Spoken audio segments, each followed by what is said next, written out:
Fellow Ghanaians, a very good evening to all of you, and thank you very much for joining us on UPfront on the Joy News channel. My name is Winston Amwa. So it's been a day where Parliament has continued with a conversation on the State of the Nation address.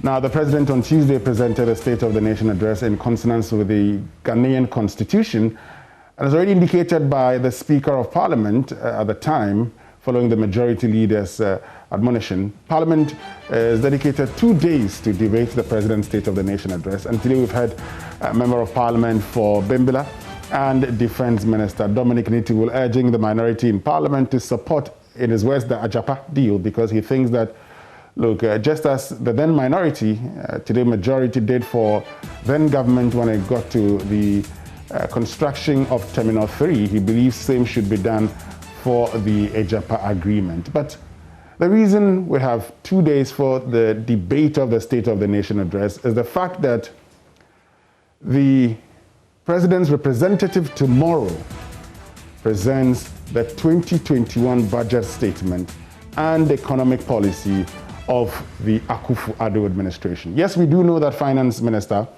Ken Ofori-Atta would not be presenting the budget. We also do know that it is Osei Mensah-Bonsu, the Majority Leader and Minister in charge of Parliamentary Affairs, who would be presenting it. Key on the agenda will be the path to recovery following COVID-19.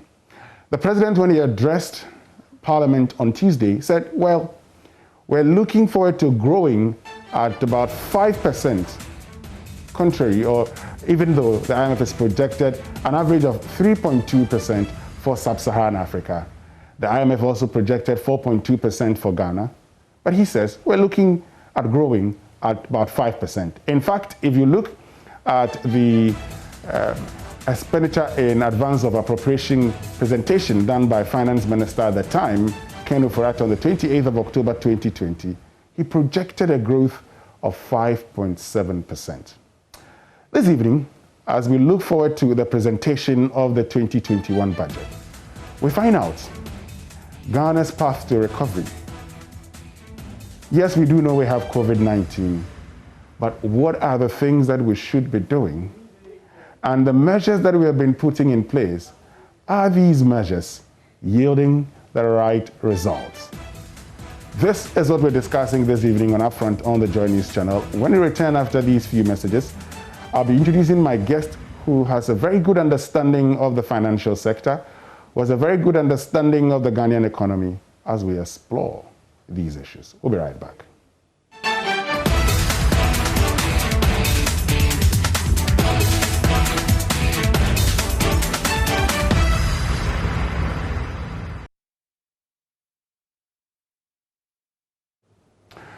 All right, so thank you very much for staying with us. And my guest this evening is the head of financial markets at Deloitte & Touche, Yao Lartey, who's joining us via phone. There's been a few issues with the connectivity, and as you can see, that's why it took us a bit of a time with a break just to rectify that. But we'll try and rectify it even as we continue with the conversation, so we get him on Zoom.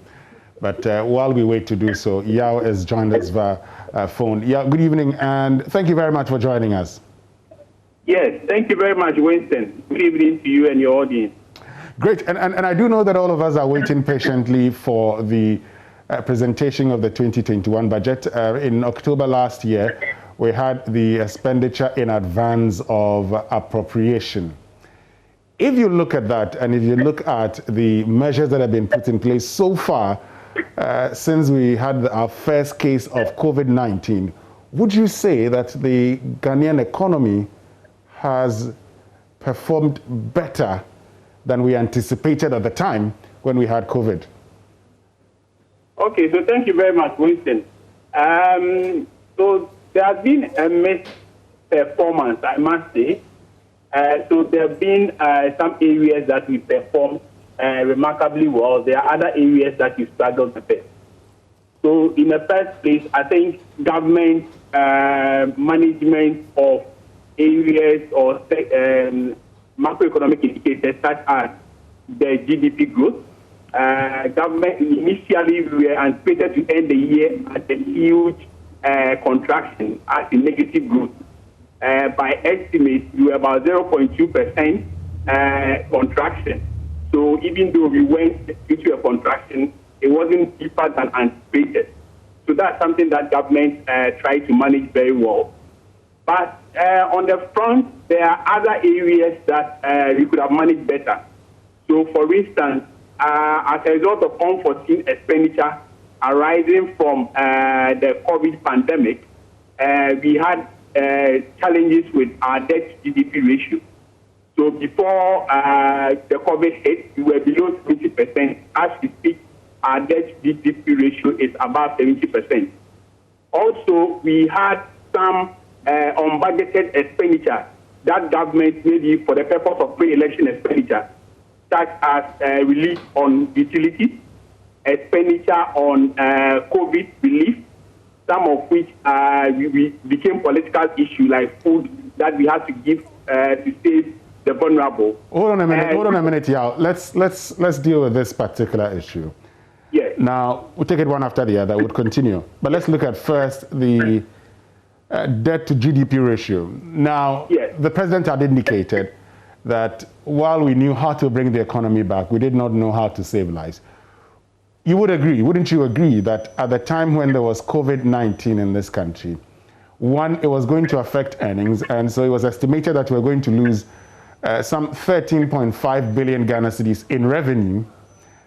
And apart from that, our expenditure had also increased. So in effect, it was costing us 25 billion Ghana cedis. 25 billion Ghana cedis that we still had to spend, because if we did not spend that, our people were going to find themselves in trouble. Under the circumstances, was it not better to borrow and invest in productive sectors of the economy, we can then generate revenue to put the economy back on track?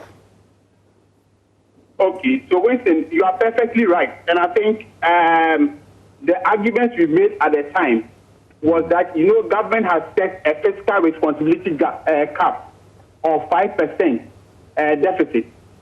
So at the time, because of the pandemic, government suspended the fiscal responsibility cap. And I think we all supported that idea, because it was not only in Ghana that the fiscal responsibility gap of 5% deficit has been suspended. Even the EU countries suspended their fiscal responsibility cap. But I think there were excesses in expenditure, I must say. What were those excesses? So I think, for instance, what we are having now, and which we expect it to be corrected in the budget, is the utility relief. Our utility companies in Ghana have not operated at a sustainable level because tariffs are not reflective of the cost of generating the power. So if the tariffs that we have today are not reflective of the cost of generating power, and we are giving relief, such as, let's say, free electricity, free water, and others, then you will notice that in some instances there were some excesses that if we had maybe curtailed them or minimized them, we would have been within a certain limit that we wouldn't have been now. So for relief and for some other expenditure, of course, you would expect that we were getting into elections. So I just by way of clarification on the utility relief bit. Yes. So after COVID-19, or when we had COVID, the first time in the country, now you had people having to take pay cuts. The Ghana Statistical Service estimates 42,000 people losing their jobs as a result, and 700,000 or more workers having to take some form of a pay cut as a result of COVID. Now, if you look at this, and you look at the fact that government even had to extend the filing of tax returns, wasn't it obvious? And if you look at the number of companies that applied for the NBSSI facility, wasn't it obvious that COVID-19 had taken a huge toll on the Ghanaian economy, particularly the informal sector, and thus it was important for the government to cushion them, and in cushioning them, one of the best ways to do so was to subsidize utility tariffs. Yeah, so I think, Winston, I agree with you. So largely, the point you made was that government was in a situation where it was allowed to overspend. So in simple terms, government was allowed to overspend in certain areas. So the question we ask ourselves is that the overspend, were they targeted? So if the overspend were targeted at certain sectors, at the time, one of the arguments we made was that there were certain sectors that have been hugely affected by the COVID. The hospitality sector, particularly if you look at the tourism, the food, restaurants, and the rest, a lot of them had closed down. Now, if you are looking at a situation where you had tax incentives and tax relief and tax credit for these companies, I think at the time, we didn't have targeted tax relief or tax incentives for these sectors. Also, the reliefs that we were given, some of the reliefs were not targeted at certain sectors. They were reliefs that were for all. So even companies that were cashing in on the COVID, as we speak, there were some companies like IT, telecom companies that were making a lot of gains from the COVID. But the utility tariffs or the utility reliefs were to every company. So even those that were not struggling were benefiting. So I think what we could have done was to do targeted incentives, targeted tax credits, targeted other benefits that we are giving to companies or entities that will help us recover significantly. And so what I guess we should be expecting to correct going forward is that we are going past the days where we were giving freebies. We should get Ghanaians to come, tighten their belts, and to face the reality. So let's look at the targeting that you talk about. We'll get to the freebies, but let's look at the targeting that you talk about. So you call for targeted incentives. I'll be finding out from you what those incentives you would have preferred. But so when the government says for MSMEs, we're giving you 1 billion facility by the National Board for Small Scale Industries, government is guaranteeing 2 to 3 billion Ghana cedis for large firms, those in education and the pharmaceutical sector. Does that amount to targeting, or it doesn't for you? Yeah, so I think the targeted sectors, to some extent, there was some support to certain sectors. But I guess for the MDSSI fund, it was widespread.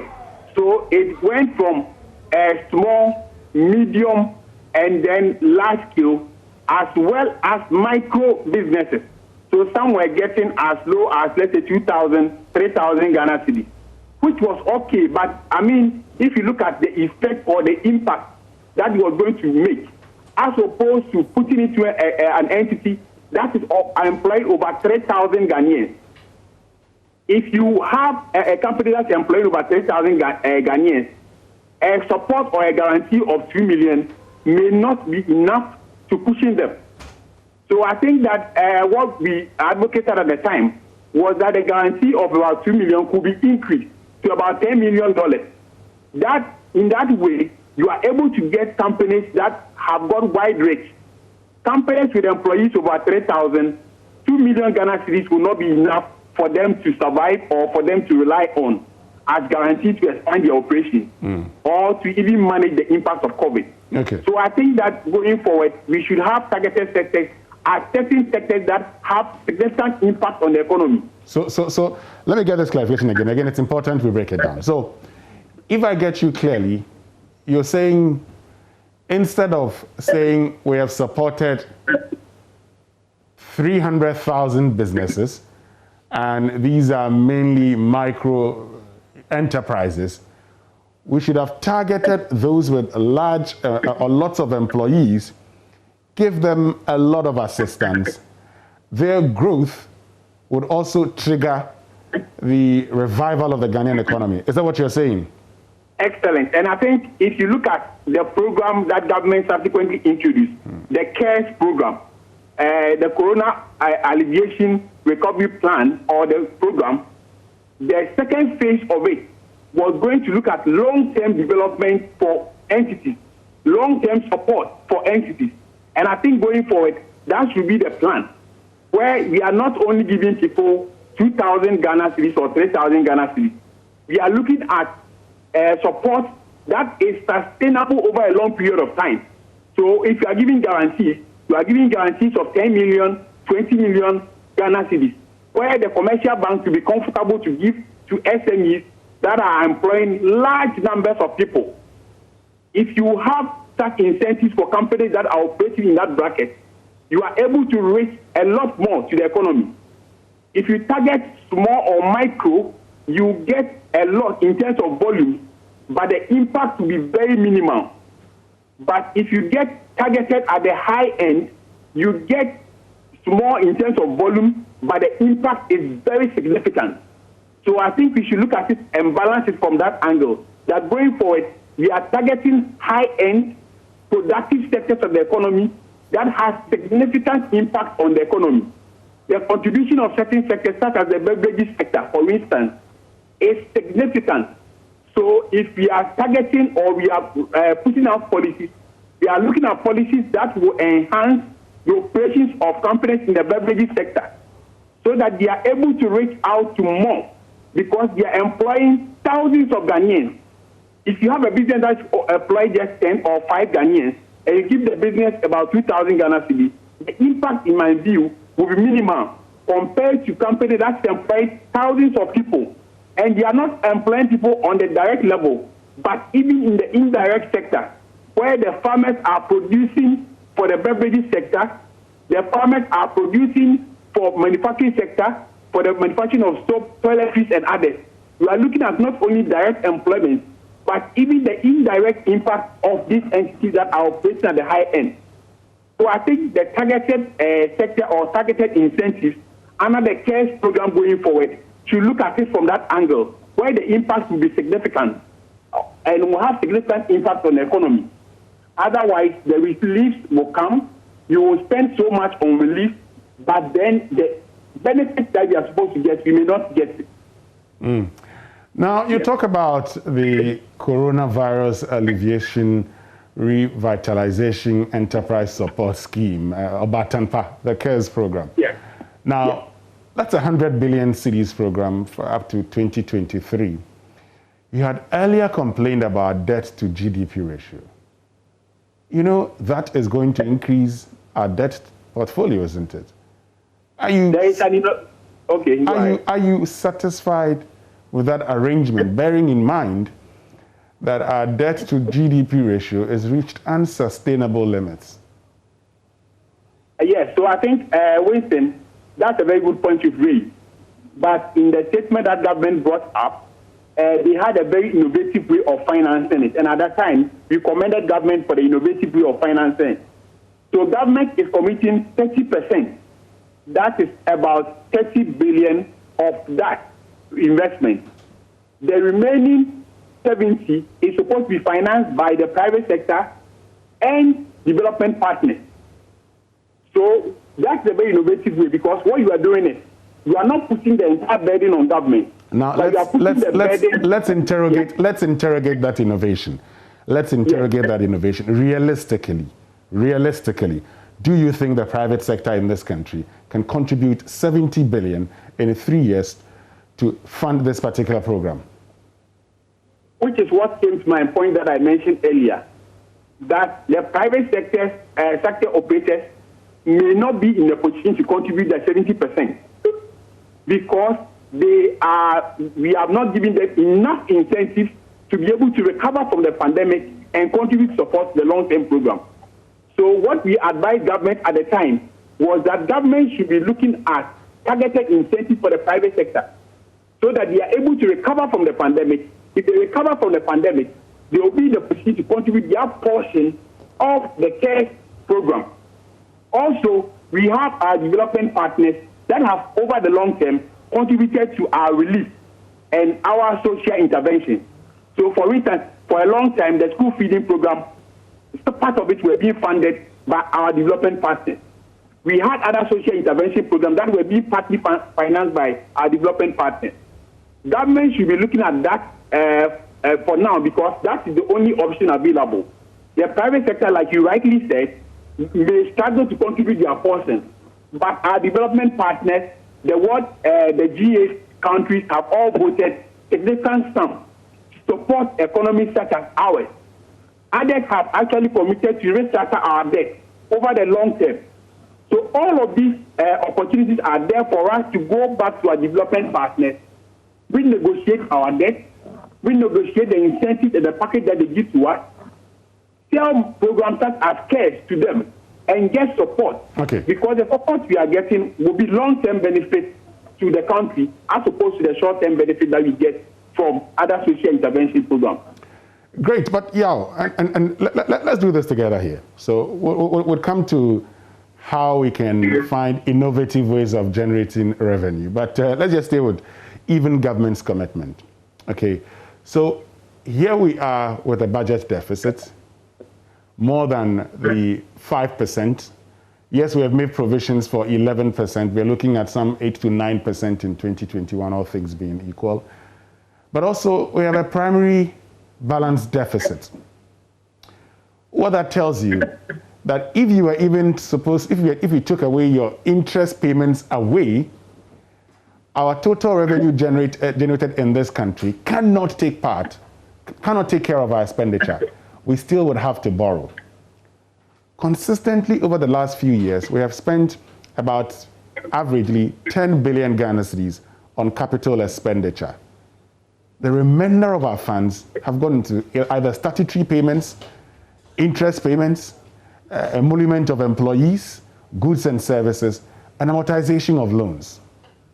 Yes. Realistically, under the circumstances where our primary balance is in deficit, where are we going to be getting this 10 billion over the next 3 years, if I should put it that way, because we're looking at 30 billion, so on the average 10 billion Ghana cedis, without further increasing our public debt, and by so doing, increasing our already unsustainable debt to GDP ratio? Okay, so thank you, Winston. I think you are right. You are spot on. Our debt to GDP ratio is increasing, so we have very limited room in terms of going for external debt or borrowing. But I think even on that, there are certain options that government should consider, and I think I heard some steps of it last year.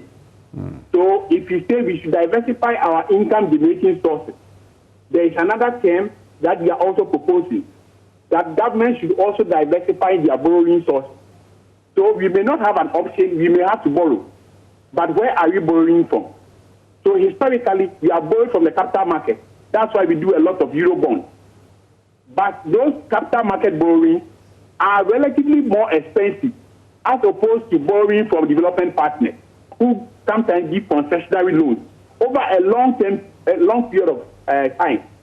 So what we can do is government can consider their borrowing sources going forward, and we are expecting that to be reflected in the budget as government goes to read that. Last year we had things like green bonds. If you have green bonds that are going to be floated, green bonds are bonds that are targeted towards sustainable aspects of our development. So things that are going to protect our economy, protect our environment, and stuff like that. So those are the green bonds. They are targeted at certain sectors, and they are relatively cheaper than going to the commercial market to go and borrow. So that is one example. Also, we are looking at instances where there are certain sectors that have benefited from the coronavirus. But because we have not focused there, we have not gotten the gain. For instance, during the pandemic period, gold prices were rated very high. It stayed above $1,900 per ounce for a long period of time. At the time, oil price had gone below even $10 per barrel. But gold prices stayed at more than $1,900 per ounce. So that means that we should also looking at other sectors like the mining sector, support the mining sector, because that will actually compensate for the losses that we are going to incur as a result of reduction in oil prices. The good news is that we have oil prices going above the $50 mark. That means government has the benefit of oil price going up. Government has the benefit of price of metal, gold, going up or staying as high. Government also has the benefit of diversifying the borrowing sources. These are very good areas that government should be looking at and be structuring around. So if government has policies around these sectors, diversifying our income, diversifying our borrowing sources, looking at sectors that are going to benefit from the economic recovery or the pandemic recovery, you will have the benefits going forward. Because if you have historically relied on just borrowing from one source, you will struggle. If you have historically relied on cocoa, our traditional cocoa, our traditional, let's say, oil from the Jubilee field, you will struggle. Now it's time for government to rethink of where to get the revenue, where to get the borrowing, or where to borrow from in a way that is relatively cheaper than we have borrowed historically. And I think these are options that government should be considering as we get into the budget. Great, except that all countries have been hit by the pandemic. And so for all, I mean, going to engage in these agreements may not necessarily work it out for you. But let's also look at one thing. And we've been talking about, I mean, this is like a cliche now, right from my days as a boy. We heard, let's widen the tax net, let's widen the tax net. So let's get into a very important aspect of the country's path to economic recovery, revenue generation. And here, let's take away borrowing. What innovative ways can we as a country generate revenue? And here I'd like to take your thoughts on the thought of having the national ID card becoming tax identification number effective 1st April. How does that solve our problems when it comes to increasing revenue generation through taxation? Yeah, so I mean, one thing, that mantra has always been there for a long time, widen the tax net to bring a lot more people inside. What then happens is that we end up increasing the taxes for the people who are already paying the taxes. I think historically, one sector that we have always pointed out to government is property taxes. There are people who are living in luxurious homes who have never paid property taxes. And I'm telling you on fact that Winston, there are people who are ready to pay property taxes, but nobody walks to them to go and collect the taxes. They even walk to revenue offices to ask to pay the taxes. And nobody is there to take the property taxes because we are only interested in the traditional VAT, we are interested in the traditional income tax. So I think that's an area that government should be focusing on, because I recall we employed people under the NACOP program to be involved in property identification so that we could attack those properties. Where are we on that? And then the second thing is, if you look at our tax revenue relative to our GDP, if you compare that with other emerging markets or other developing countries within Africa, Ghana is not doing so well compared to countries like Kenya. So you can see that we are generating so much money in terms of our revenue from businesses and the like. But the proportion of it that's supposed to come in the form of tax are not coming.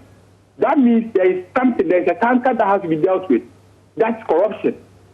So if in as much as we are looking at widening the tax net, there is a bottleneck that we are not addressing, where even though we are generating revenue, the taxes that we are getting after the revenue has been generating is not commensurate with the revenue that has been generated over the period. So there is some corruption or there is some inefficiency in our revenue collection. So the idea of digitization of our tax collection was a very good one, a laudable one, where even if you don't have a TIN number or a TIN, you cannot open an account. If you don't have a TIN, you cannot even file your case at the court. That's very innovative. But the people who have TIN, do we follow them? Do we track them? Do we even follow them? Yes, but see, so yes. Let's get to that particular point. And here, yes. So you have a tax identification number. Yes. I have a tax identification number. Yes. I open a bank account with my tax identification number. If I have to file a case at the court and I use my tax identification number, then what happens? I am known to the tax authorities, and then what happens? Yes. So what we haven't done is that every transaction, subsequent transactions after your registration, is supposed to identify the person who actually did that transaction. So if, Winston, I supply you material as multimedia, when I'm issuing my receipt, after you have paid me, the receipt should actually show my tax identification number, so that when you are filing your tax return, the tax authorities you can follow me and say that, okay, multimedia paid you this amount, and they have recorded it in their tax account. So we are following you up to find out whether when you got the benefit, you have also paid the corresponding tax. Because it's not about just having the tax identification number and insisting that people should have them. We should have a way of tracking people after they have gotten the number. Because if the person opens a bank account with the tax identification number, the TIN number or the TIN, that business account that has been opened, there have been transactions that have been going on in that business account. Is there a portion of it that goes for tax purposes? We are not following up on that. So I think government should digitize the tax collection in such a way that people who have TIN, they can easily be identified whenever a transaction is initiated. Whenever you initiate a transaction, that portion of it that's supposed to go for tax purposes is triggered automatically, so that the person pays for something at the bank, the person buys something online, and I pay Winston online sales. Anytime I'm making a payment to Winston online sales, that thing should be triggered so that the revenue authorities will know that over the year 2021, Winston online sales made 2 million Ghana cedis. We are expecting 500,000 of that to come as taxes. Has he accounted for that? If he has not, we follow him up to get it. Because it's not just about registering a TIN, it's about making the TIN reflect in our tax collection. Otherwise, the TIN number is just like having a name. It doesn't have any revenue impact. We should make sure the TIN that people have in Ghana or the tax identification numbers that people have reflect in our tax collection. Otherwise, there is no point in having the TIN numbers for people to register with.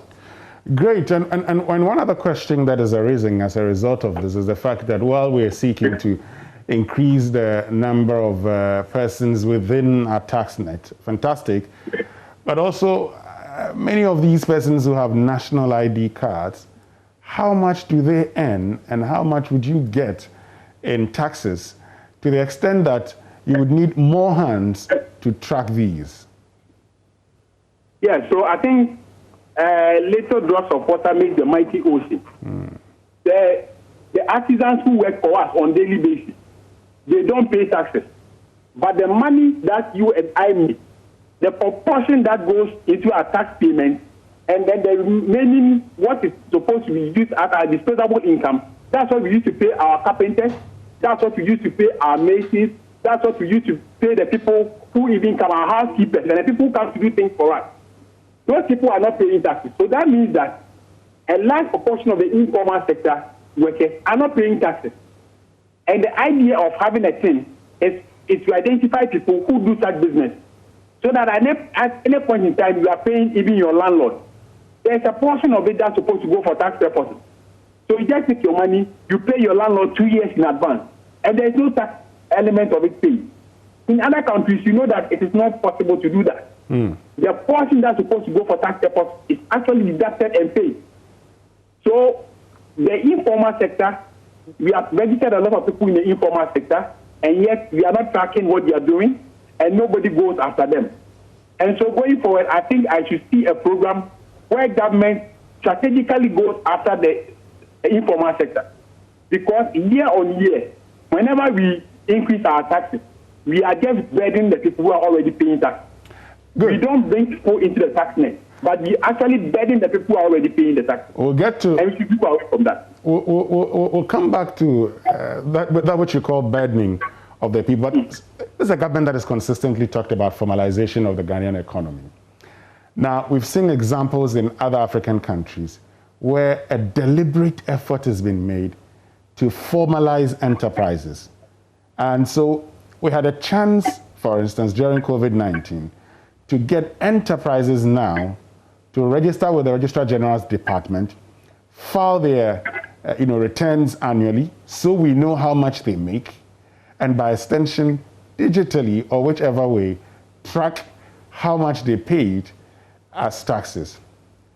Wouldn't you say that as a country we have talked consistently about formalizing the economy without paying much attention, and what we are faced with now is to engage in a deliberate effort to get all those businesses that are not registered to, one, register, and two, file their accounts at the Registrar General's Department, so it becomes easier for us to track their earnings? Yes, that's a very good point you raised.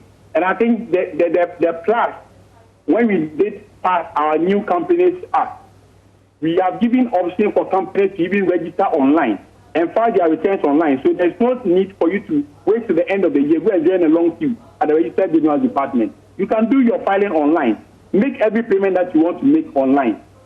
The problem is that a lot of companies, a lot of individuals or companies register their businesses and they never file their returns. So at the end of the year, we have to find a way of doing what we call naming and shaming. That these are the businesses that were registered in a year. They have not filed their returns.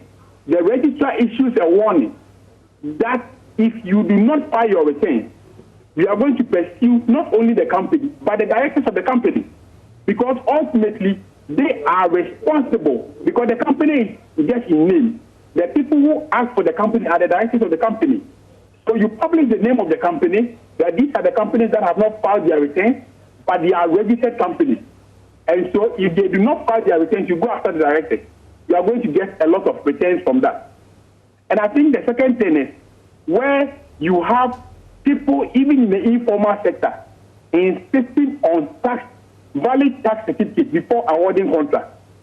So if I operate as, let's say, ECG, or I operate even a filling station, and I give a contract to someone to come and do tiles at the filling station, or to come and lay blocks at the filling station, the filling station or the operator of the mat at the filling station is supposed to insist on valid tax clearance certificates before awarding a contract to any company that works for it. If you don't insist on it, it should be, let's say, something that's against the law for you to give a contract to a company that is not as up to date in terms of payment of taxes. You cannot deal with a company that is not up to date with payment of taxes or that does not have a valid tax certificate. You only see this at the public sector. So if you are bidding for a job at NIC, you are bidding for a job at ECG, they will insist on tax certificate. But if you are bidding a job for Winton and Co, they will not insist on tax certificate or tax clearance certificate. That is wrong. We should have a way where even the private sector operators insist on dealing with people who are taxpayers. Great, and I'll get back to you because one of the principles of taxation is equity and fairness. There are lots of economic activities in this country, and when we return after these messages, we explore the possibility of introducing taxes in these economic activities. This is Upfront on the Journeys channel. I am Winston Amon. Joining us this evening is Yao Latte, who is head of financial markets at Deloitte & Touche. We'll be right back.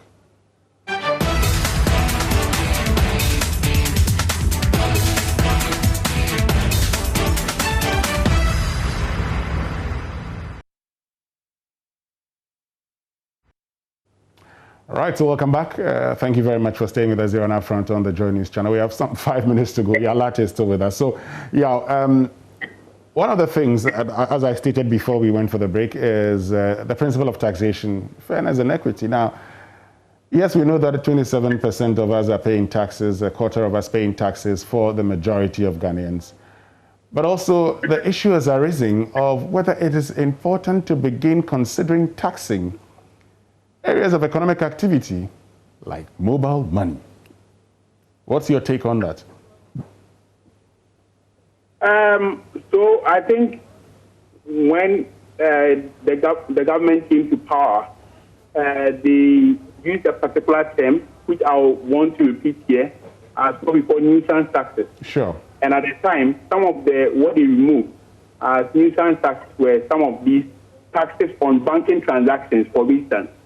There were taxes that were on banking transactions, which, in our view at the time, it was just creating a lot of problems for even the banking sector, because you didn't know what even attracted taxes and what was not. So I think some of the taxes even on mobile money, for instance, if there's any thinking around that, I don't think it will be beneficial, particularly to the sector of the economy that relies on mobile money transactions, for instance. So the average Ghanaian or the middle income earner will do online transactions. The middle income earner will go to the bank and do the banking transaction. So the people in the villages and even the remotest of places where there are no banks rely on the Momo transactions or the mobile money transactions. So if there's any attempt to impose taxes there, it may not yield for the benefit, like you rightly said. One of the principal taxation is equity. The people who have capacity should pay, to be able to pay. And people who have ability to pay more should pay more. And people who are unable to pay more should pay the one that's within their limit or their capacity to pay. And so if you are going to be taxing... Is that not a reason? Is that not a reason? So if you earn, we see the transactions happening on mobile money, you are earning. People are sending you money, you get gifts. You don't declare to pay gift taxes. So if you're not going to declare that, then when you get the money, at least we know how much you've gotten. You pay a bit of it. Does it really? So I think you are right. There's a way to manage it or to structure it in a way that will make it fair and equitable. Mm-hmm. One of the ways to do it is to look at setting minimum transactions or volume of transactions. Mm-hmm. So if you have a business that is registered as an enterprise, doing all their transactions through Momo account, you will see that over time, the Momo transactions, let's say, will start at 1,000. But at the end of the year, they would have done 200,000 transactions. So that means that they've crossed a certain minimum or a certain threshold. So for a business or a transaction beyond a certain threshold, let's say anything above 1,000 Ghana cedis or 2,000 or 5,000 Ghana cedis, attract certain taxes. Any transaction below 1,000 Ghana cedis does not attract taxes and does not even attract charges.